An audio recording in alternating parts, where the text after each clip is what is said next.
tax if they fail to meet these demands. Speaking to journalists, a resident, Alhaji Dauda Umar, confirmed the development, saying the bandits threatened to unleash violence if the money was not paid. Umar said the community has been under repeated attacks for years and expressed shock at how familiar the bandits seem with the area. He noted that the matter has been reported to the authorities, including the police, but the residents need more help as the people are living in fear. He called on the chairman of Yabo local government to urgently escalate the matter to the Edo State government to prevent further attacks and protect their lives and livelihoods. Meanwhile, at least 10 passengers have been kidnapped by gunmen along the Benin-Akure road in Edo State. The attack has reportedly blocked the highway, forcing several passengers out of a commercial vehicle before whisking them away into the forest. The victims were reportedly traveling from Gidaora in Owan West local government area to Benin City when the incident happened near the Naifo area, close to the Aso Rock police checkpoint. Witnesses said the gunmen operated for several minutes without any resistance before releasing the driver and 2 breastfeeding mothers. The kidnappers later demanded 20 million naira ransom for the remaining hostages.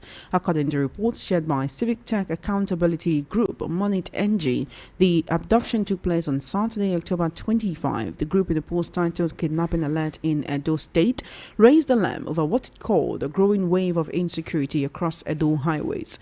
Reports indicate that the kidnappers initially demanded 20 million naira from each family, but later reduced the demand to 10 million naira after negotiations. Residents in the affected communities have continued to express fear over the rising spate of kidnappings along the Benin-Akure corridor. They called on the state government and security agencies to increase patrols and provide stronger protection for travelers.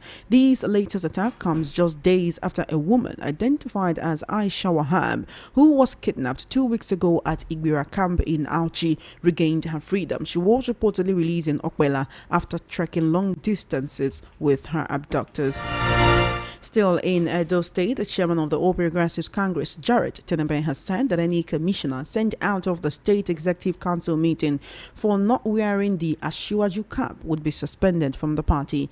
Governor Monday Okpewolo had told his commissioners to wear the cap whenever they attend the EXCO meetings. Tinubu, in a recent television interview, said it was an act of indiscipline and insubordination for any commissioner not to obey Governor Okpewolo's directive. He said any impediment for Edo APC not to achieve 3.5 million votes for the president in 2027 would not be tolerated. You will recall that the Edo State governor had mandated a commissioner in his cabinet to show their support for the president with branded outfit. He gave the charge when he swore in newly elected commissioners and inaugurated some commissions and boards of agencies on October 14. He said it was the president's support that contributed to his victory, noting that any commissioner who does not follow the directive would be barred from the EXCO meetings. Former Secretary to the Government of the Federation, SGF, and National Vice Chairman of the African Democratic Congress, ADC, Babachir Lawal, has said the ruling All Progressives Congress, APC, has become a haven for individuals evading prosecution by the Economic and Financial Crimes Commission, EFCC. Speaking during an ADC stakeholders meeting in Yola, Adamawa State at the weekend, Lawal predicted that both APC and the PDP would be defeated in the 2027 general election, citing widespread dissatisfaction with the current governance. He said, and I quote, "It is my belief that more patriots will soon join us, even as the PDP self-destructs and the APC becomes a haven for EFCC fugitives." Lawal accused the APC of being unrealistic, alleging that the party is accustomed to predetermining election outcomes. He, however, warned that not every politician defecting from other parties will be accepted into the ADC, lest they corrupt the party's ideals with attitudes imbibed from their corrupt, undemocratic home parties. He described the ADC as a party of visionaries and patriots who are fed up with the direction of the country under the leadership of the PDP and the ADC. The African Democratic Congress, ADC, has accused the federal government of dishonesty over its claims of increased local food production, arguing that widespread insecurity and the displacement of farmers, especially in northern Nigeria, make such assertions untrue. The party lamented that even farmers who have not been displaced are struggling to afford fertilizers and other essential agricultural input due to soaring costs. In a statement issued by its National Publicity Secretary, Malam Bolaji Alhaji Abdullahi, the ADC questioned the rationale behind hoarding imported food while millions of Nigerians face hunger, describing it as a deliberate weaponization of poverty for political advantage. The ADC called for a comprehensive overhaul of the country's agricultural strategy, urging the government to implement policies that protect local food production, stabilize food prices, safeguard farmers' lives, and ensure long-term food sovereignty. The Minister of Finance and Coordinating Minister of the Economy, Wale Edo, had recently said that President Bola Tinubu's policies have set Nigeria firmly on the right path, citing the drop in the price of rice to 80,000 naira from last year's 120,000 naira. He also claimed that the prices of gari, pepper, tomatoes, and other essentials have decreased. In a write-up titled Nigeria Turns Towards Prosperity, presented by Special Advisor on Information and Strategy to the President, Bayo Onanuga, and shared by the Minister of Finance Ministry, they however acknowledged that despite the progress made, the country still faces tough realities. You're currently listening to World News at 12 right here on Voice of the People 90.3 FM. I'm now being joined by political analyst Mr. Elvis Elimihele to analyze the issues on the World News at 12 this afternoon. Always a pleasure to have you here, Mr. Elvis. Good afternoon. Good afternoon, Choma. How are you doing today? Good. Mr. Elvis, are the prices of food items really coming down? Are you buying food for cheaper than you used to buy? Do you agree with what the ADC is saying, that actually the federal government is manipulating food prices in order to make it look like they are doing better? Yeah, I agree absolutely with the postulation from ADC. You and I still go to the market and you still know too well that most of this propaganda from the APC that food stuff has started coming down is really actually not true. At the moment, this is supposed to be, we are in October, this is just about the harvest season for yam. And you agree with me that there is no tuber of yam that is less than 3,000 naira in Lagos here. But this is a season where we are supposed to be talking at least you can get to the market and get a tuber of yam for at least 1,000 or 1,200 maximum. But we're talking about 3,000, 3,500 and above. So where is the manipulation? Where is that food stuff price coming down? Then we are talking about have a bag of rice 80,000 or whatever. Is 80,000 affordable? What is the minimum wage of this country? 70,000. Then somebody is going to buy a bag of rice for 80,000. Then you are saying the food prices has started coming down. Other things in the house has not been taken care of. House rent, school fees, and even medical. So when you put all these things together, Choma, you discover that this government is far from the truth. Especially when you made mention of when they're talking about fertilizer price. I have a farm, and just on Friday and Saturday here, my workers in the farm went to spray fertilizer on my palm, and I know how much I bought a bag. I bought it for 52,250 for a bag of fertilizer. For a bag of 50 kg fertilizer. You cannot imagine that. So how many people will be? Supposing I'm going to buy like 20, depending on how big the farm is. So I'm going to buy like 10 or 20. Then how do I afford it?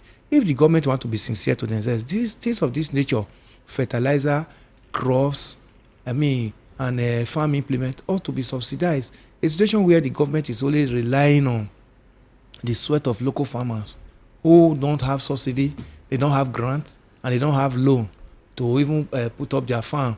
Then you are not coming to tell Nigerians that the food price is coming down. I think they are far from the truth, and it's a solid lie.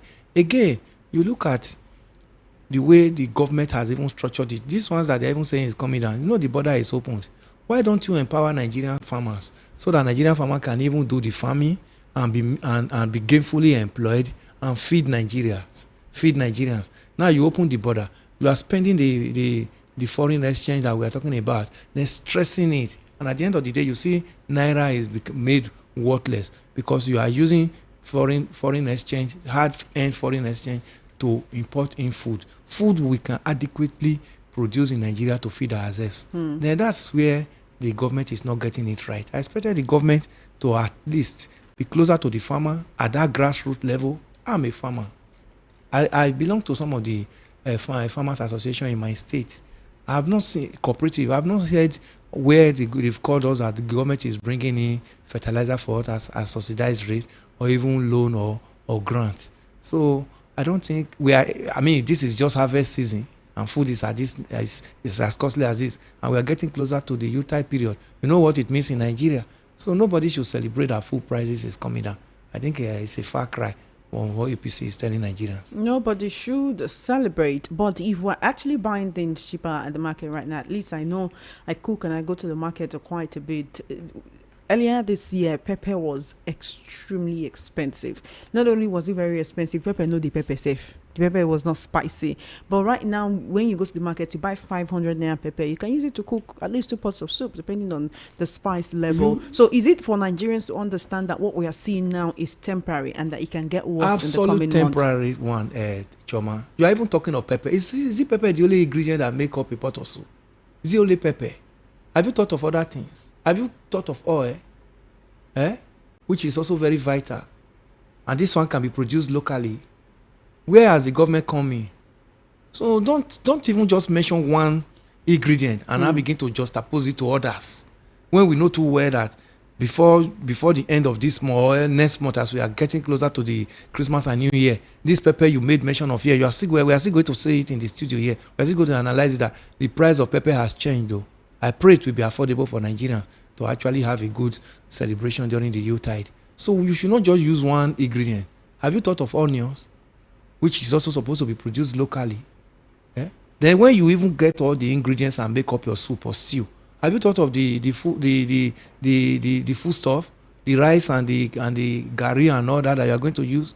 Do you just make soup and lick it? So all this is not how to manage economy or to entice the people that we are doing well. The people should even be the one that are telling Nigerians that, oh, this government is doing well. It's not the government that is supposed to come and start singing their praises before us, even when they know too well that we go to the market and we know what is obtainable in the market. All right. While we're talking about this particular situation, let's now go to Edo State, where kidnapping seems to be the order of the day. I don't know if you saw that video of Aisha Wahab begging for her life while in the kidnappers' den, and they were pointing a gun at her, using it to intimidate her. She was crying. Her mother came out, and you could see the deplorable condition that her mother was living in. And you know that there is no way that woman would be able to raise 20 million naira on her own. Finally, the ransom was reportedly paid, and she was released. But you do know that such a person will be going about with so much trauma, especially knowing that with the kind of condition her family is living in, even if he's thinking about jackpot, it will not be very easy. Now, while all of this is going on, the ruling party in Edo State seems to be more concerned with, do I say quote unquote, pleasing the president by wearing his branded cap to show that, oh, we are for you. Let's even talk about the APC chairman in Edo State, Jared Tenebe, and how some people feel that he makes reckless statements. Do you recall one time that the Edo State governor said Peter Obi should not come into the state without giving him adequate, letting him know beforehand that he'll be coming because of security and others? Jared Tenebe went ahead to say, I hate him. I hate that man. I hate his party. I hate in fact, that the only opposition they recognize in Edo State is the PDP. And anybody that does not want to align with the APC or the PDP, imagine him now even talking for the PDP in the state, should go away. Because how do you threaten your people, your own brothers and sisters, over political differences? And it's now coming to the fact that with all of this insecurity, they seem not to be concerned about what is happening. But they just seem to want to pander to the president or please him or to just act like they are showing workings. And then they want to give the president 3.5 million votes in 2027. May I ask how? Choma, it's a shame that you are talking of my state. I'm happy you are here to talk about it. Honestly, we are not jesters like Tenebe Jarrett has turned us to. He makes reckless statements. Remember when he said Edo people cannot afford DSTV during the campaign? That's why some of the satellite televisions are not watched in Edo State. Just imagine such thing. Then they said by their fruit you shall know, you will know them. You will now know where they are coming from. With all you have reeled that insecurity, full crisis, and other even dilapidated infrastructures, all Edo State government could say is giving Tinubu 3.5 million votes and threatening the commissioners that you must wear cap to state executive meeting. How does that correlate into what Edo people are going through? Edo people are yearning for good governance. Edo people are yearning for improved facilities and infrastructures. Edo people are talking about they should be able to go over their businesses without being molested or harassed or made to be paying ransom. But this is what the government of Edo State can come and give the people. Then they are talking about 3.5 million votes. Are you coercing or harassing the people to give Tinubu 3.5 million votes? Is it a must? Democracy is all about choice. If the government does well, Edo people can say, okay, let this government continue. But with what we are seeing now, if everything is well off in Nigeria as it's supposed to be, that your vote and my vote counts, do you think that this APC can win even a local government in 2027? Unfortunately, things are not working as is expected, because all the institution is in the hands of the president. Is it the INEC? We just saw a new INEC chairman has just resumed. But let's give him the benefit of doubt by the time we see an Anambra election on the 8th of November, how it turns out. So it's Tenembe Jared has made Edo a laughing stock in the Committee of States and Nations and is in he Nigeria. really the one, or is he just the one? No, I mean, look at the governor as well. The other day, his convoy was stuck in the flood. You know what the governor is all about. The governor is such a person that they manipulated him into that office. Therefore, the governor cannot even usurp most of these things they're saying. But even if that's the case, Mr. Elimihele, one can actually understand the APC chairman. He's just trying to, make sure that the APC is together in the state. But the governor should be unbiased, even though he's there under the APC party. It depends on where he's coming from and the ideology of the party, Choma. But is that the reason why he's not tackling insecurity? Because we've been hearing Edo State so much in the news for kidnapping recently. Will they tell you they're not tackling the insecurity? Have you forgotten that the former governor, Godwin Obaseki, had a command and control center that was set up by the Edo State government, which is a world class, where almost all part of Edo State is monitored against crimes and criminality. As today, where is that command and control center? It's been packed up. When we were preparing for September 21st governorship election 2024, the IG said Edo State vigilante should be disbanded.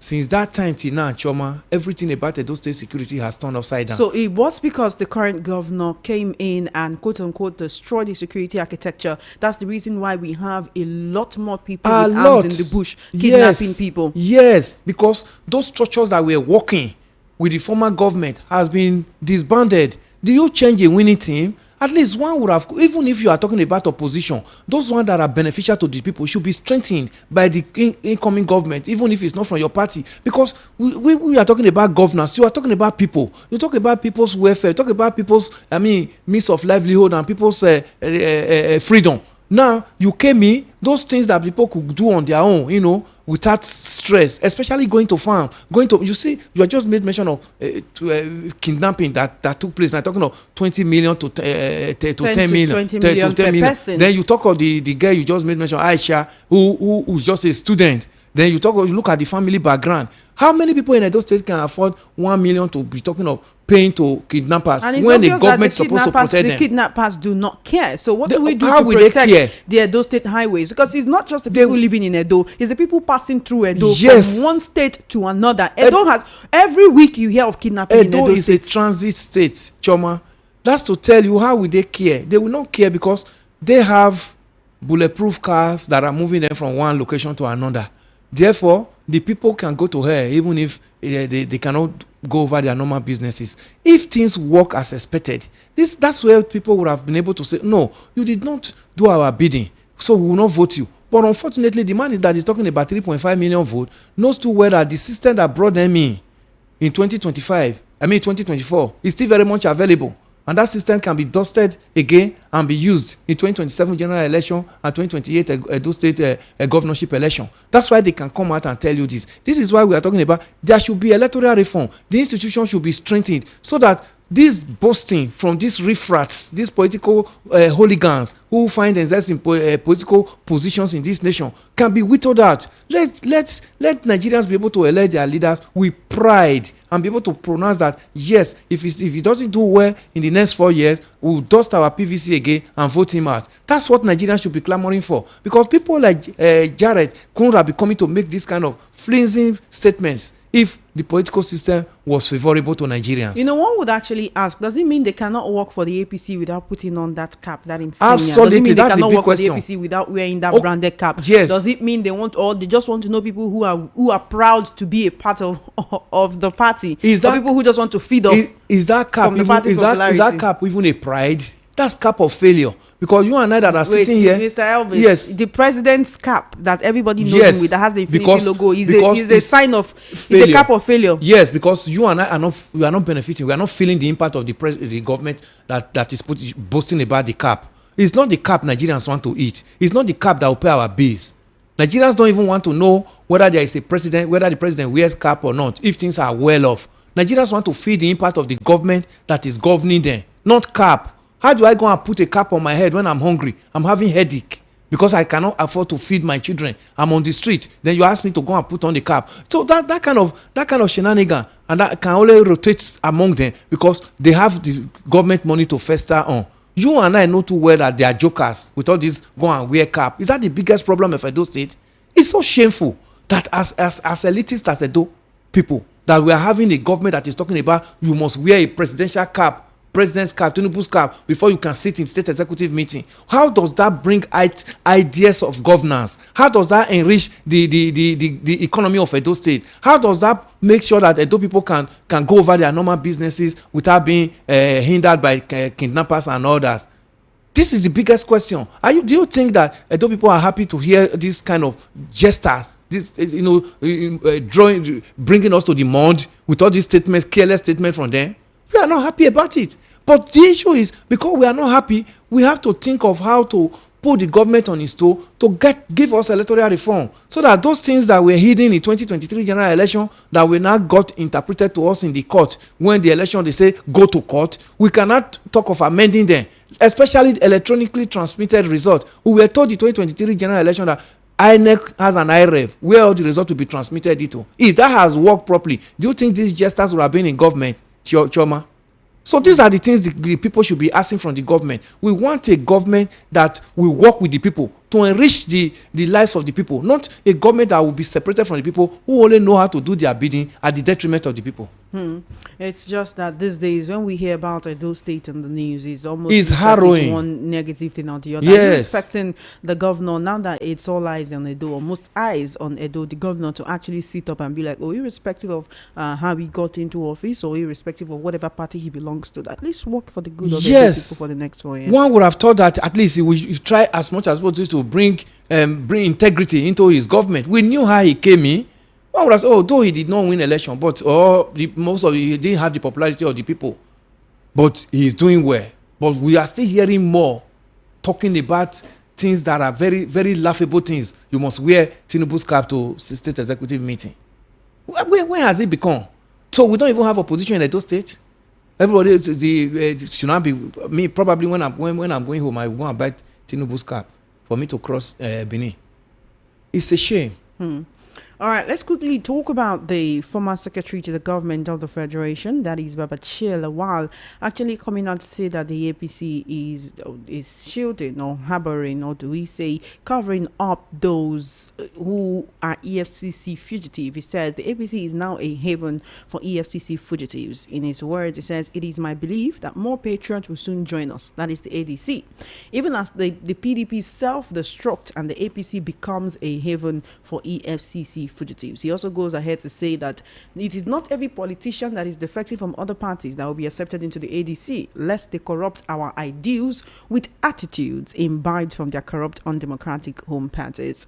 That would actually make one want to look into the ADC and look at the characters there. I mean, you have Erifai in the ADC, and you say you don't want the people that will corrupt the ideals of the party. You have Aisha Binani in the ADC, and you say you don't want people that will corrupt the ideals of the party. You have Atiku Abubakar as part of the ADC. You have former Senate President David Mark. You have Rauf Aregbesola in the ADC, and then you talk about the party being corrupted. Some Nigerians will argue, I mean, the argument has been there from the beginning, since these people came together to form a coalition, say these are just recycled politicians who are aggrieved with their current parties because they're not happy with what's going on there, who now come out to form a coalition. So it is a coalition of revenge and not actually for the good of Nigerians. So when you look at what the former SGF Babachir Lawal is saying, it's in two phases. One, that the APC is a haven for EFCC fugitives. Is that something that you would agree with? And on the other hand, when he says, oh, we will not accept just anybody. I mean, when you look at the ADC already, doesn't it look like, oh, anybody can join? Because it seems that that's the in thing right now. It's not far from the truth, Choma. If you look at the number of people you just made mention of, there's no one Nigerians don't know the antecedent. We have their profile. And if you look at even the recently released pardon list, look at the number of persons that were brought out of that pardon list. 93% of that list has people with questionable character. That's to tell you that APC has actually, when the government that released them, definitely they are going to sign on with that party. So that's to tell you that it has become a party of the language he used there, that it has become a party. He said it's a safe haven for EFCC fugitive. That's just it. We keep hearing of Serap talking about all the billions and trillions that that are moved away from NPC. Have you heard anybody prosecuted? We keep hearing now that subsidy has been removed and more money is coming to state and federal government and even local government. Are you seeing? Is it reflecting on your life and my own life in Nigeria? It is not. So you just discover that you even heard of Betta Edu, the former minister. She was just only sacked and today is not prosecuted. You just heard of Unanji that day that forged certificate, a minister.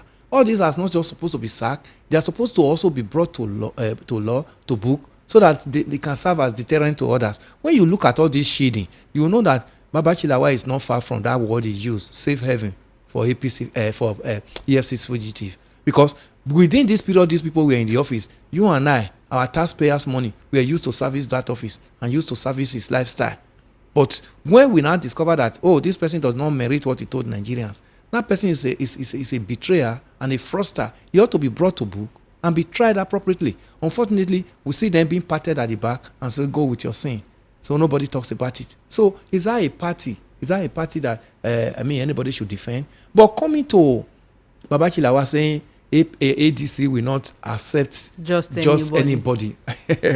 They are jokers. Everybody that you made mention of before now, who are even the big wigs in that ADC, we know them. So ADC is not different from APC. Maybe it's just the alphabetical difference, AD and AP. That's just it. There's nothing different in what we have seen there. Is it David Mark, who had the opportunity to be Senate president for 8 years, 2 tenure? Go and look at his state. We're not even talking about his state because he was not the state governor. But look at what were the laws that were made in the Senate during the time he was as Senate president that ameliorated the life of you and I as Nigerians. Is he El-Rufai?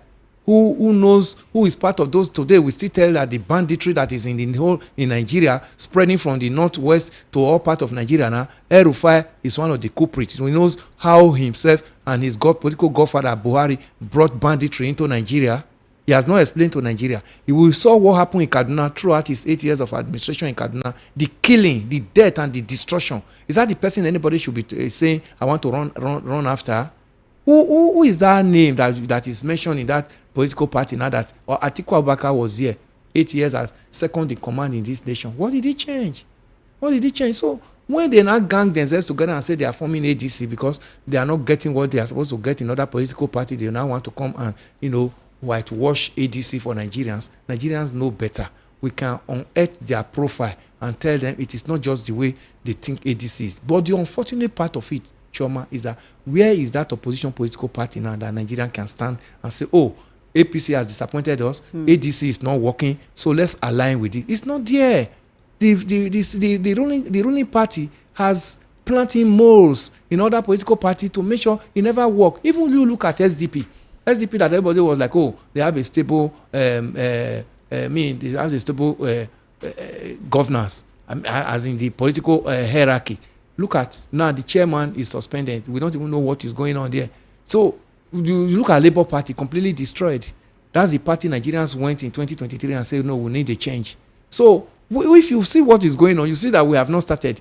We have a long way to go, because if it continues in this nature as we are here, Choma, till 2027, APC will have a ride. And all this boasting that we are hearing from Tenebe Jarrett and all of them will just come with a smooth sail. It does look like the APC will have a ride in 2027. We did hear the Minister of Information about 2 weeks ago coming out to say that the APC will control 30 states by 2026, as they have, so many governors wanting to join the party. Just yesterday, Plateau State Governor Caleb Mutfwang says he's been pressured on all fronts to join the APC, but that he will not be leaving the PDP anytime. But sometimes we've learned from history that when you hear people talking like this, they are already making consultations. It's like they're already, one leg in, and that's just testing the water, so that when the news breaks, nobody is too surprised. It will not be strange to the people.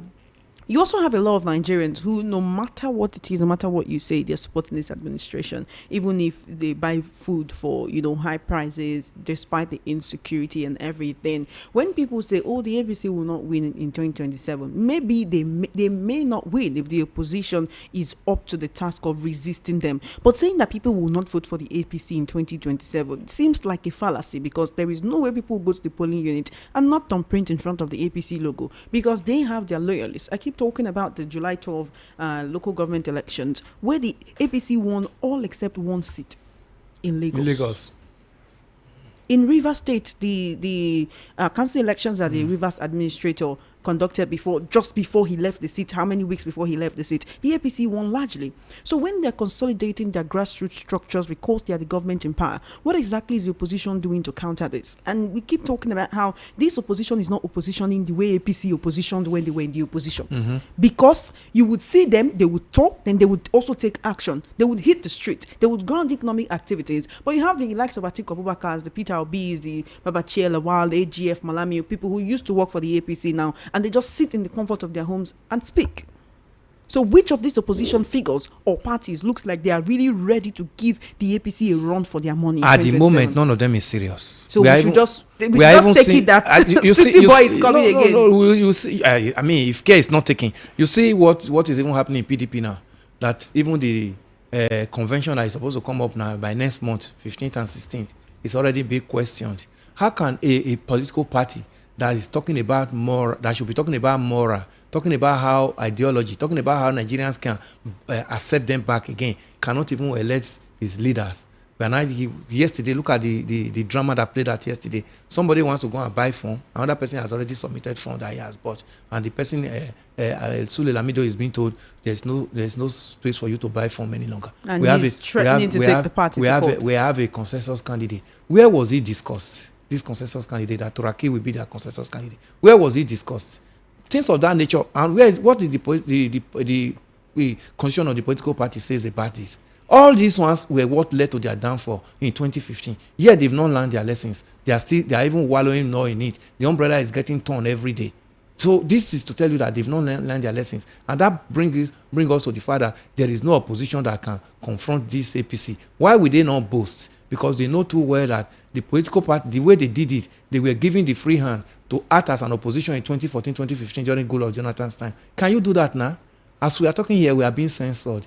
We have cyber crime now that people cannot talk. When the protests that they use, to bully Jonathan out of office, to protest now, there's an embargo. You can't protest. By the time you protest, you are hauled into the detention cell. So these are the things that Nigerians should not take from the political parties. So with all these ones on ground, and coming to the fact that the machinery of the election is in their hands, talk of the INEC, talk of the armed forces, both the police and the army and all is in their hands, then you now see that it's almost a walkover. So, but we cannot relent. We should not relent. We should be able to even see how Obi came out just 6 months to election in 2023 and made a lot of impact.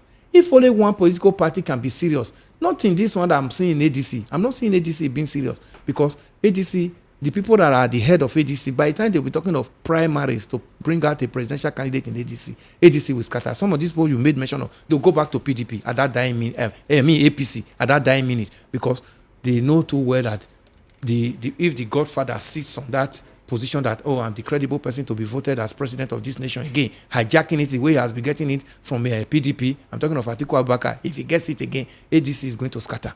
So all these ones have been calculated by the ruling party, APC, and they know that there is no headway forward. That they will come and lord over us and tell us things that we know better. So we have to just believe that until we are serious, most of the things that we see that is going on now, that people are running away from, we can't run away from it too. We are only postponing the evil days. We must begin to tell this government we need electoral reform. We need a new electoral act for us to use for our 2027 general election.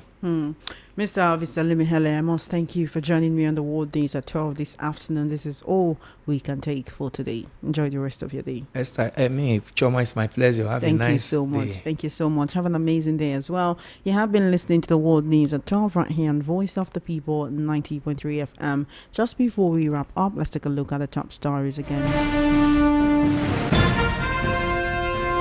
You heard that a plane with 12 people on board has crashed near Kenya's coast. Residents beg Sokoto government for help as bandits impose 15 million naira levy. 10 passengers kidnapped in Edo State as gunmen demand 20 million naira ransom, and Edo APC threatens to suspend commissioners without Tinubu branded cap. And that is a wrap on the World News at 12. My name is Chioma Innocent. Good afternoon and thank you for listening.